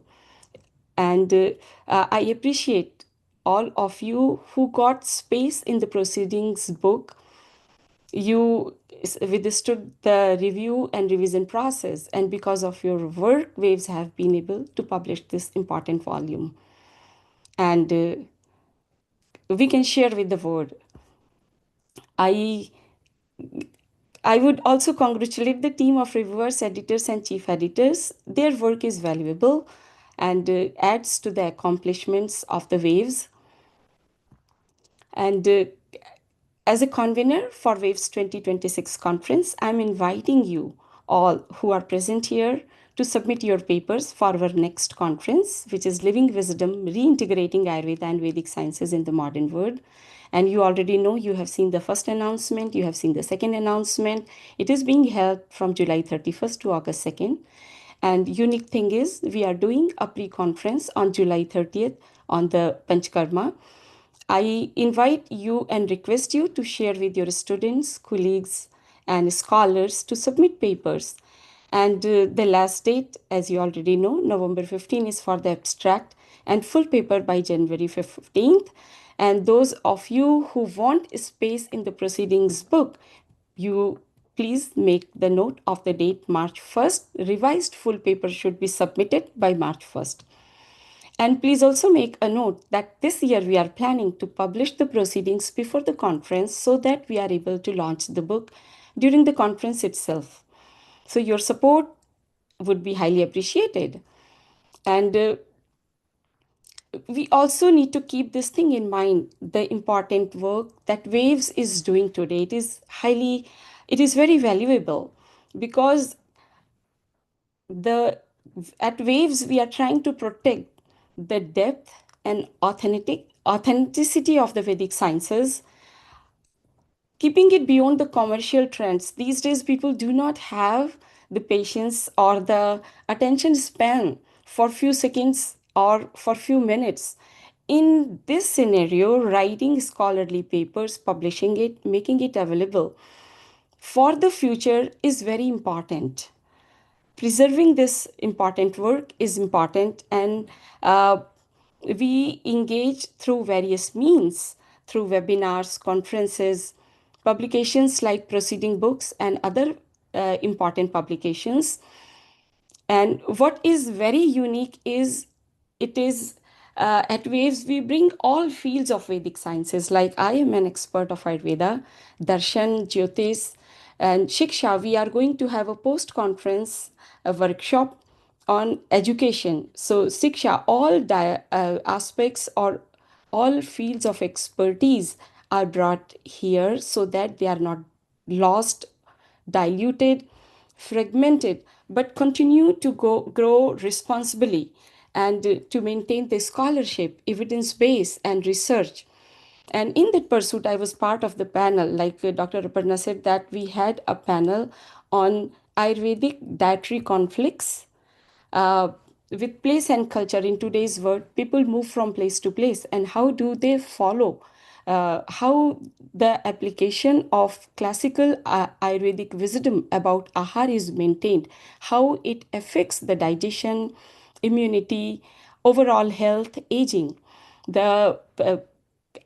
I had the great panel and moderator, Dr. Balram Singh, who is also the member of the board at Waves, was one of the panelists. Dr. Sangeeta Senolia, faculty at Maharshi University, was a panelist, and Dr. Mahadevan Sitaraman, who is dean of the California College of Ayurveda at the Hindu University of America. And I'm sure this panel was received very well, that it has opened this new pathway that we are now conducting our Waves 2026 conference on the living wisdom, reintegrating Ayurveda and Vedic sciences in the modern world. This conference would be hosted at the Maharshi International University, and this venue is also meaningful and important because Maharshi University is seen as the seat of the Vedic sciences, consciousness-based education, and the environment it has created at its campus for the research, teaching, experiential understanding makes like the whole person learning. This all makes it an ideal setting for the Waves conference.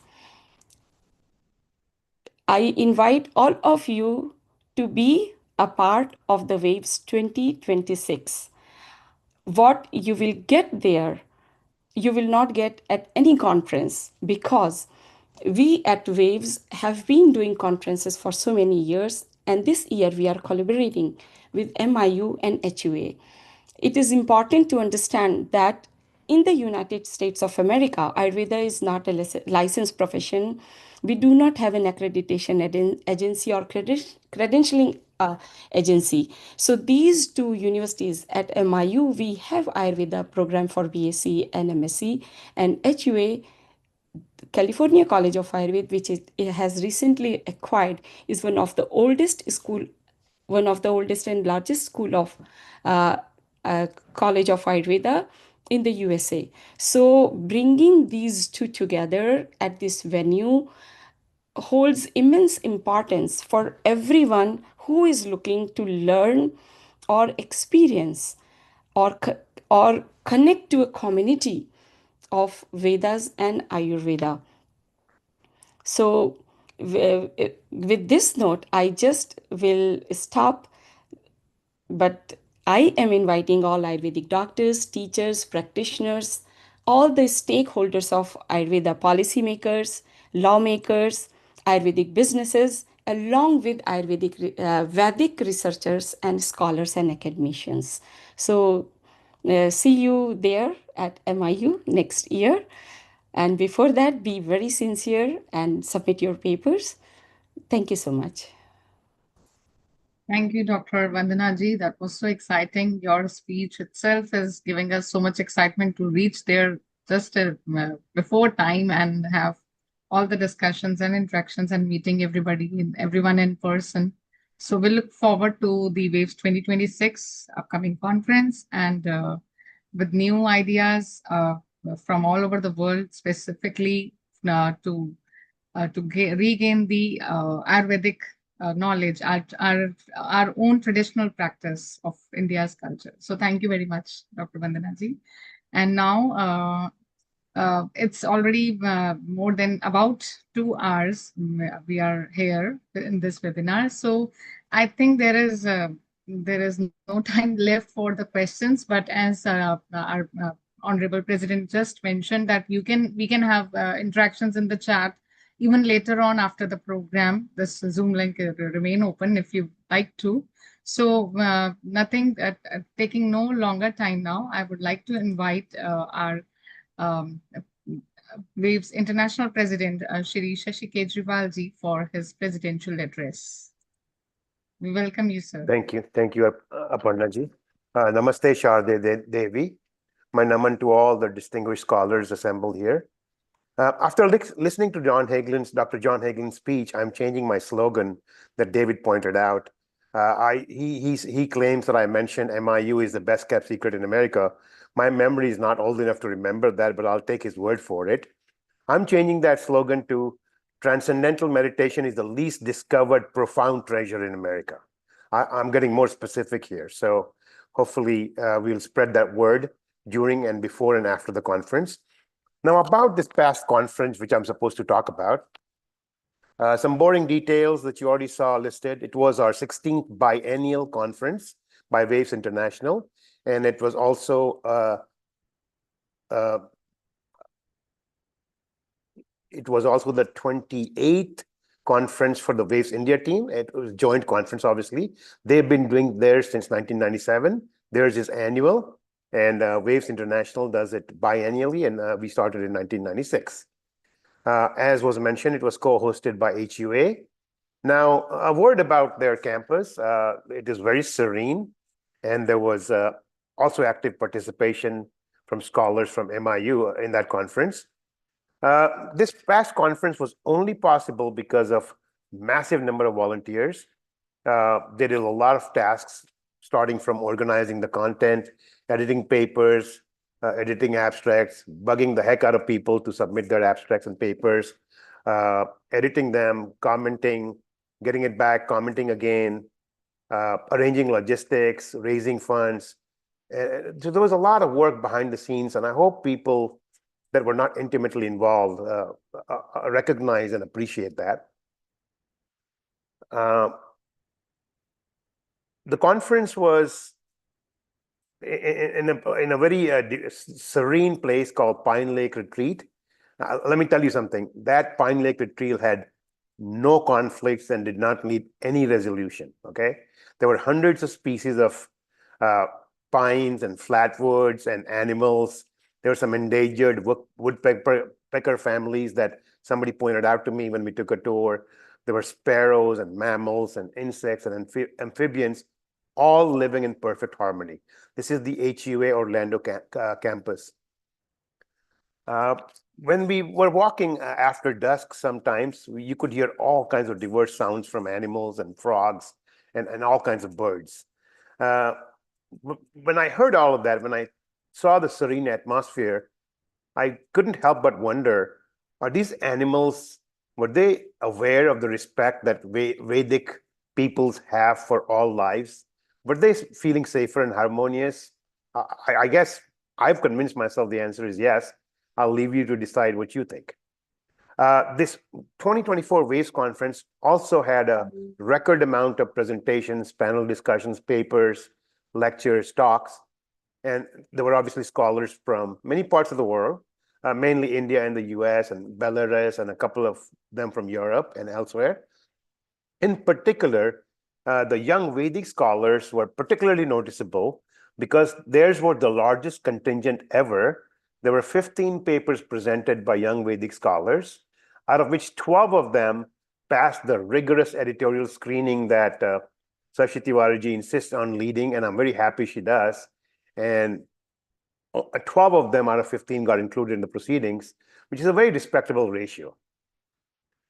As a mentor to all these youth papers, and hence an indirect contributor to these proceedings, and having researched a lot on this past topic of the past conference on resolution of conflicts, let me say this.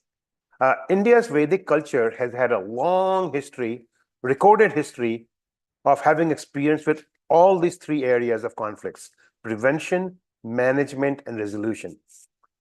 In particular, I want to touch upon the management aspect of conflicts in the Vedic tradition. Unfortunately, the Vedic culture of India has had the ignoble honor of having fought the largest war by far that mankind has ever fought. I hope to God that mankind never sees a war of this magnitude ever again. To give you an idea, the Mahabharata, which I'm referring to, which was fought somewhere between 5,000 to 7,000 years ago, at least people are narrowing it down to 2,000 years now. Before, the range was all over the place. And hopefully will narrow down to a particular date in the near future. This war saw 20% of all of Earth's population perish, which happened to be 40% of India's total population, which also happened to be 80% of India's male population. Remember, only men were allowed to fight during in wars in Vedic India. Now, this war was so extreme, such a high magnitude, that it shook up the psyche of, when I say India, I mean that region centered around India, because Greater India arguably was from Eastern Iran all the way to Southeast Asia, Indonesia, and whatnot. This war was so huge that the psyche of all of India's population shook up for many millennia to come, and we are unable to find, assuming the 3000 BCE or the 5000 BCE date for the Mahabharata, we are unable to find any evidence of any major wars for a long time after that. In fact, according to a couple of research papers by geneticists at ASU, Arizona State, and at Stanford, something caused a very severe bottleneck, and I and other scholars believe it was the Mahabharata, which is famously known as the Y chromosome Neolithic bottleneck. Basically, what this bottleneck did is, because of the ratio of men that possibly died in the Mahabharata, the ratio of men is to women got reduced down to 1 man for every 17 women. And even according to that Arizona State paper, the epicenter of this bottleneck was India, directly pointing to the Mahabharata war, quite possibly. This has caused a very, very huge fragility in the male Y chromosome. And geneticists say that in 2 million years, human race has a problem surviving because of the susceptibility of the Y chromosome in the males deteriorating in quality very, very fast. What I'm referring to can be found in a paper in this proceedings on page 191 entitled Ethics in War, a Vedic Perspective. However, the main point I'm trying to make is, in the Mahabharata and other wars in Vedic India, which, we have recorded history from over 5 millennia ago, the concept of just wars, which in Latin these days is called jus in bello, or also pronounced jus in bello, was very heavily practiced. This concept of just wars or a dharma yuddha lays out rules of war during a conflict. Now, the Latin term jus in bello was first coined in the 1920s, and the concept itself was discussed in the Western Hemisphere by St. Augustine in the 4th century CE, but it has been known in the Vedic India for, like I said, for over 5 millennia. To give you a hint about evidence of what I'm claiming here, there were 0 women and children that were killed in the Mahabharata war. And the number for World War II in comparison is somewhere close to 55 million. 0 civilians were killed, and the number in World War II is closer to 80 million. Strict rules of engagement were followed. What kind of soldier could fight with what other kind of soldier, what times they could fight, how to treat captured peoples, make sure they were not ravished or mistreated. Merely a change in leadership would happen. Often the conquered king would be installed as the person to lead the place most of the time. Attention was paid to treating citizens of captured territories with respect and the least amount of disruption. So these were jus in bello or dharma yuddha wars that strict rules were followed. Our next conference is going to be, like people mentioned, to be held at Fairfield, Iowa, which I'd like to touch upon the atmosphere at that place. So just, you get a feel for what we're about to experience in about 10 months from now. Maharishi International University is a place where emphasis is paid on the holistic development of the mind, body, and spirit. It's not just a degree that you get there, not just bookish knowledge that you get, but they focused on all 3 aspects of development of the student. I do pray that this upcoming conference brings in many scholars that will deep dive and bring all kinds of pearls of wisdom and knowledge, and they share with us. Like Aparna ji said, we are going to be rebringing some of the ancient wisdom from Vedic sciences like Ayurveda and others, and we'll be exposing the world to it. Hope the world can watch it, learn from it, and use it, and there could be more peace in the world. Thank you so much.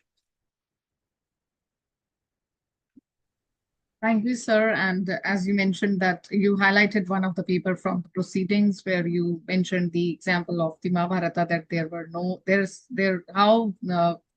how we can have the war ethics even during the tough times, even in the society. So this highlights true Vedic wisdom, and this is just one example we have quoted from the book.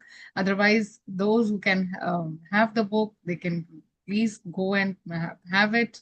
Sure, grab their copy to have more such visionary ideas from the Vedic traditions, and specifically for today's era where we are having so much tough times and lot of basically not only about the social conflicts, but also our inner conflicts which are going there. So that kind of papers are also there in this book, in this volume. So thank you so much. And now I know many of us having so much to say, so much to add.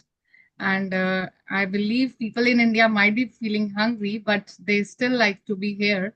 So one last chance, if anybody like to add something in one sentence, because after that I would like to invite our Honorable Dr. Shri Dhirendra Shah, sir. Anybody like to add something for today's program or about the book, just in one line?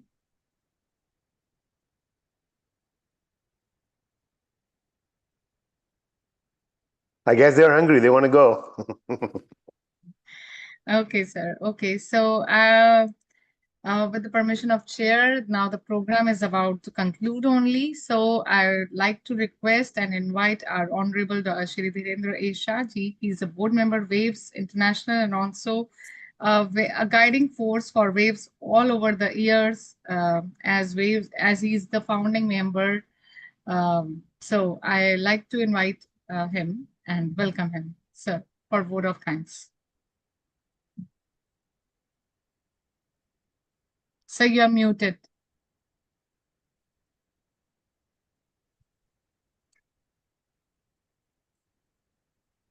Sir, keep your mic. Sir, your mic is on mute. Okay, now I think I had to come. Is it? Yes, yes. Yeah. Yes. It was providing. Okay, I think we have taken a lot of time, and I'm going to be very short. Namaste. I would like to take this opportunity to thank our chief guest, Dr. David Scharf of MIU and Waves International Board member for his eloquent inaugural address on the release of the 2024 preceding book of International Conference held in Orlando, Florida. By all accounts, the panel discussion on the book release covered several important topics and including the main theme of the conference. I'd like to thank Dr. John Hagelin, Dr. Upender Rao, Dr. Aleh, Dr. Vandana Baranwal, Dr. Prabha Yogamaya, and Ashruth and Suryanarayanan for the spirited and well-analyzed comments on the several topics of the book. The book released in such a short period of time would not have been possible without the dedicated, sincere, and untiring efforts of the team consisting of Supriyaji, Aparnaji, Umesh Kumar Singh ji, Adarshji, and led by our great person, Dr. Shashi Tiwari ji. Finally, I'd like to thank all the scholars and academics who took time and efforts to submit their papers published in the proceeding book and participate in the conference. Thanks to all of you who have attended the proceeding book release today, and we look forward to seeing you again. Thank you. We look forward to seeing you in 2026 for the conference. Thank you very much. All the best. Thank you, sir. That was very short and brief, but I know you have seen the time and I understand that.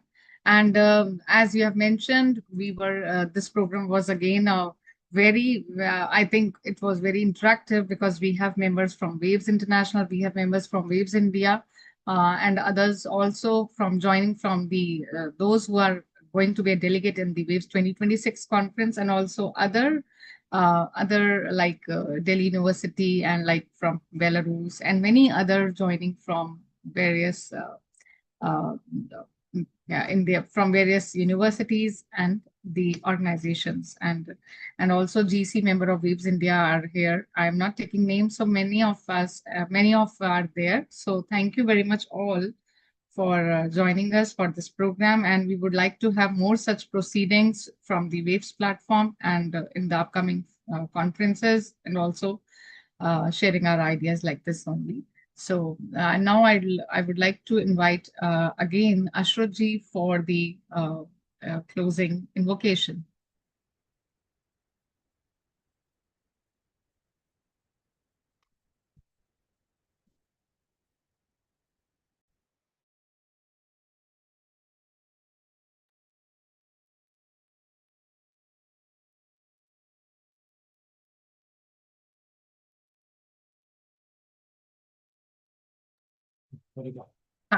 Yes. Om Ritena Mitra Varuna Vrita Vridha Vritasprisha Kratam Brihanta Mashathe Hari Om.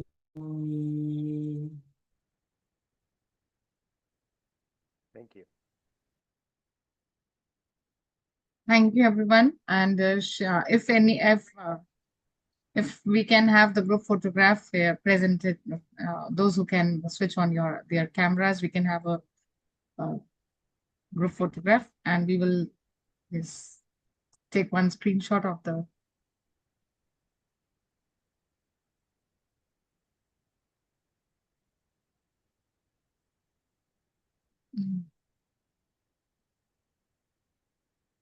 Yes, it's done.